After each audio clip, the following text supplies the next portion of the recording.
Holiday Showdown by Lila Grey, narrated by Brian Wright. I look up to see my number one competitor walking toward her workstation, Wren Eloise Hellquist. She's a spitfire that I swear comes straight from the fiery depths down below, and that's exactly what she is to me. Hell. Despite her angelic looks, Wren is fiercely competitive and will do whatever it takes to clobber her competition.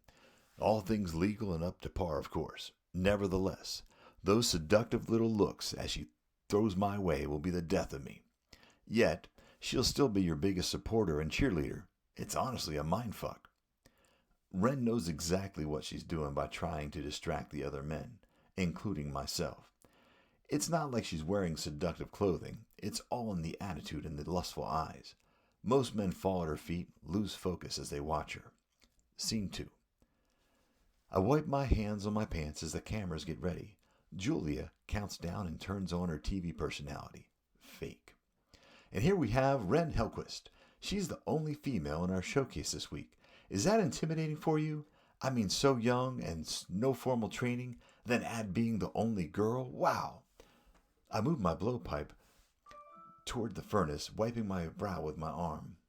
Honestly, I don't pay attention to any of that stuff. What I have going on in my pants has no effect on my ability in glassblowing. Julia clears her throat. So no worries. Would you say your biggest rival is here? We all know that answer. It's Everest. We already have that natural friction. I laugh as I see Everest shaking his head with a smile out of the corner of my eye. But it really comes down to his skills and talent. Everest has an eye for design and a natural talent for this. I couldn't ask for a better competitor. Julia sighs. Huh. Well then, quite the confidence you have in yourself. I wink at her, making the crew laugh. I'm pretty confident in myself, not just in glassblowing. I like to say I have a healthy ego. I'm never too good to be humbled, though. But loving yourself and believing in yourself is so important. It's what has gotten me to this level with, as you said, no formal training. Wonderful. And this year's display? Well, I'm going for a bright vintage retro style. A few trees, maybe some other little things. A few hours go by when I can feel somebody near me, looking over my shoulder. Everest is leaning on one of my workbenches. Scene 3. The bartender comes over and grins at me. What can I get you tonight, cutie? Everest takes a seat next to me, and the bartender takes a step back. Oops, sorry about that. Didn't realize you had a partner. Everest and I both laugh and shake our heads. I put my hands up. Oh God, no. We're just friends. We're both in the glass blowing showcase together. It's a niche art, so you get to know those in the same group. The bartender nods. Gotcha. Are we eating or just drinking tonight? I grab the menu from him and look it over. Ooh, both. The pretzel looks amazing. Everest chuckles. Wren, actual food, not just snacks. Dude, it's a huge pretzel. I could live off of it. I'll have the chicken strip platter, thanks.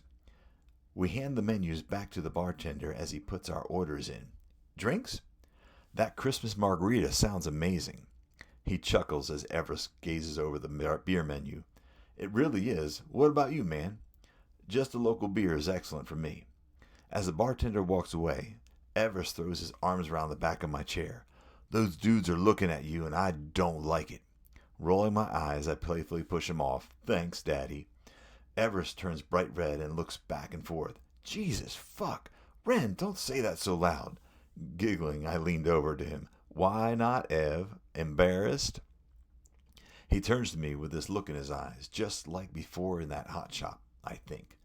I think Everest likes me. No, God, no. Everest leans in close to my ear, not embarrassed at all.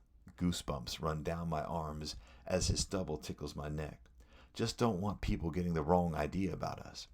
I turn to him. Just embarrassed that somebody would think you're sleeping with me? He whispers to me, I would never hide you, Wren. And if I was sleeping with you, I would shout it at the top of my lungs.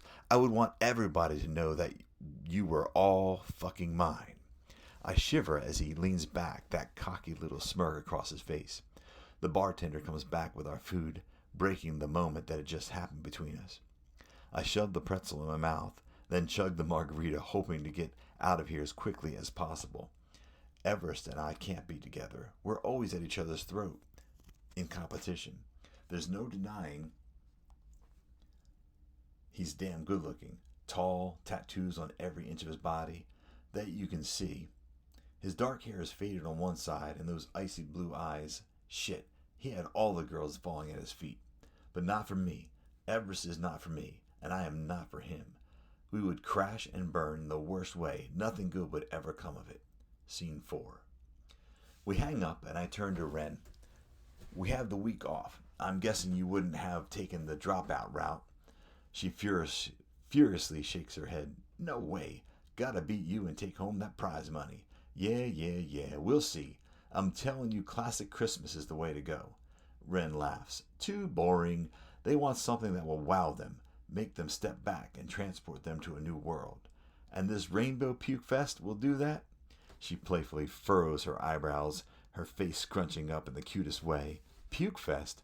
People like color, Everest. Not everybody is a mopey bucket of boringness. Oof! Right to the heart with that insult. Ren smiles, and I'm taken back. She really is absolutely gorgeous. Those rosy red cheeks, full pink lips, little freckles softly painted across her nose. And then there are Ren's intoxicating green eyes. They aren't bright emerald green. There's depth to them, browns and gold, hints of deep blue. She's a siren, and I'm just a lost fisherman sucking right up into her trap.